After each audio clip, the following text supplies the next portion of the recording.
Ravi de vous retrouver dans cette grande édition d'information. Le sommaire, 213 candidats cette année au lycée de Bambilor pour l'anticipé de la philosophie. Il y avait 111 filles et 102 garçons répartis en 8 salles de classe.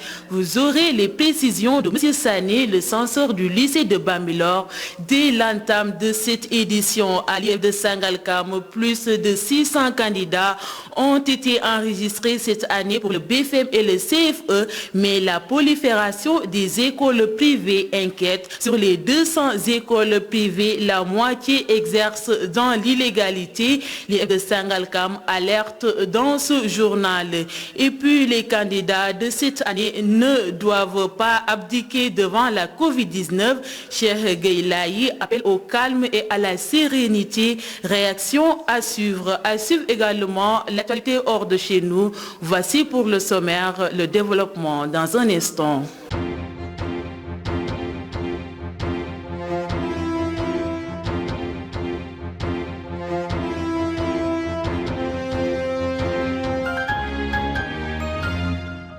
Mesdames et messieurs, bienvenue dans cette grande édition d'information sur la zone CTV. Je vous le disais dans les titres avec l'anticipé du baccalauréat en philosophie. Ils étaient 213 candidats à passer leurs examens ce mercredi au lycée de Bambilor, parmi lesquels il y avait 111 filles et 102 garçons. Les candidats ont été répartis en 8 salles de classe. Tout s'est passé sans couac, selon M. Sané, le censeur du lycée de Bambilor. C'est au micro de Youssouf Aoufal Sambou. Pour ce qui est des anticipés de philo, au niveau du lycée de Bambilor, toutes les dispositions ont été prises pour l'organisation correcte de ces examens, n'est-ce pas, au sein de notre établissement. Voilà, puisque déjà ce matin, le service d'hygiène était passé et a procédé au nettoyage et à la désinfection des lieux. Donc sur le plan sanitaire, je pense que tout est OK. Et également au niveau de l'installation du matériel, donc les tables bancs ont été installés et bien numérotés. Et donc ce qui veut dire que vraiment nous sommes dans les dispositions d'accueillir donc les élèves au sein de l'établissement. Donc je pense que je pourrais dire que nous sommes fin prêts donc, pour ces examens, donc pour ces anticipés de philosophie. Okay. Voilà, donc c'est cela. Vraiment, je vous rassure que au niveau du lycée de Bambilor, toutes les dispositions ont été prises pour une bonne organisation donc, de ces anticipés. Nous avons 213 candidats. 213 candidats. Voilà, donc répartis en 2 séries. Oui. Bon, en 3 séries, j'allais dire, la série L2, la série L' et la S2. Cette année, avec la Covid-19, l'administration du lycée de Bambilor a mis en place un système d'orientation. Cela va permettre à chaque candidat de connaître son numéro de table et éviter les rassemblements au sein de l'école, suivant les précisions du surveillant général, M. Diallo, au micro de Joël Janvier Mendy. Voilà. Par rapport aux anticipés de philo, pour ce qui est des conditions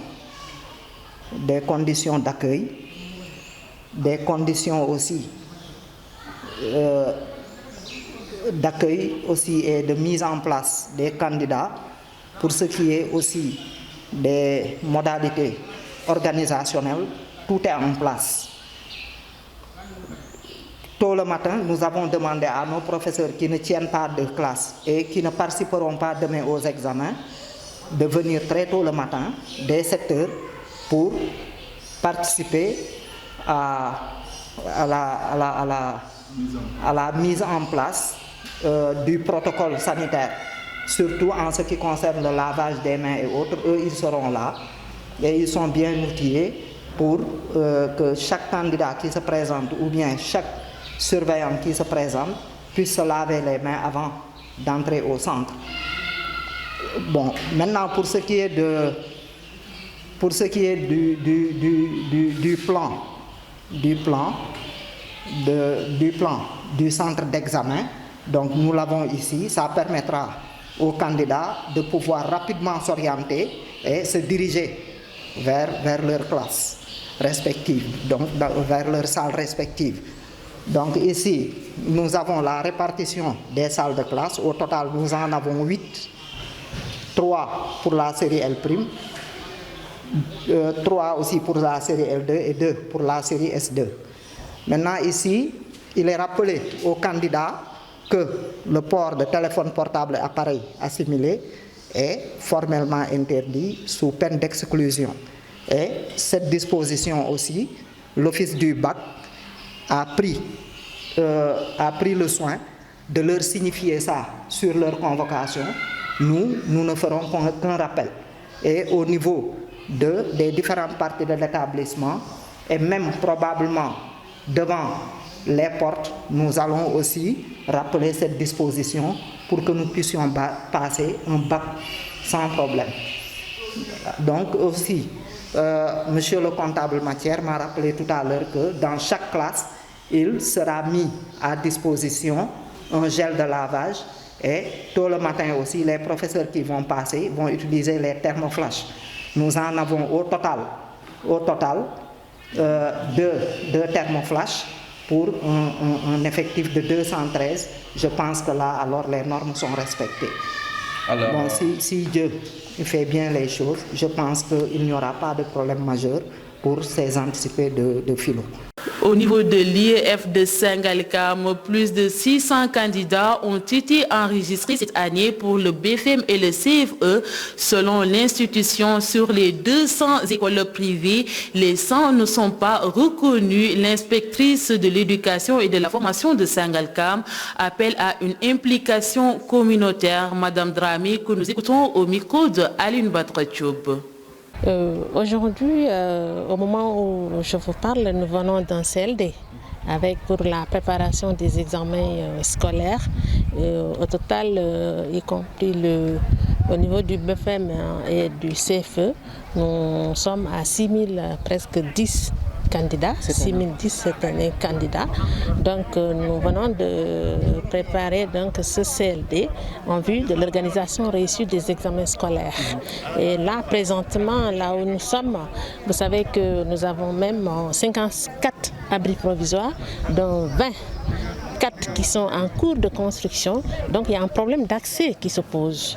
Et ce même problème d'accès aujourd'hui nous réunit au niveau donc, de l'école élémentaire de Bambilor pour voir avec la communauté, avec le maire, avec donc cette implication communautaire, comment régler certaines questions de l'école. Je suis un peu inquiète de la multiplicité de ces écoles privées, mais en tant qu'autorité compétente à gérer ces écoles privées, nous sommes en train de les identifier. Et là, présentement, là où je vous parle, nous sommes à 200 écoles privées et 200 et quelques, et qu'il y a que peut-être des écoles qui sont reconnues, certains sont en cours donc d'autorisation, d'autres c'est des écoles clandestines, mais nous, notre rôle, c'est de les recadrer. Donc ces écoles qui sont clandestines, nous les identifions et nous les mettons en route pour qu'ils se formalisent. Et ça, c'est une de nos missions. La Covid-19 ne doit pas être une entrave, mais plutôt une source de motivation et de détermination pour les candidats, selon Cheikh Gueye, le président du conseil communal éducatif, invite les candidats au calme et à la sérénité. Le voici avec Abdoulaye Massali. Vous savez, cette année, c'est une année un petit peu particulière. Donc, avec le décor même, donc, nous rappelle qu'il n'y a rien d'ordinaire avec les masques, avec la distanciation que nous avons respectée.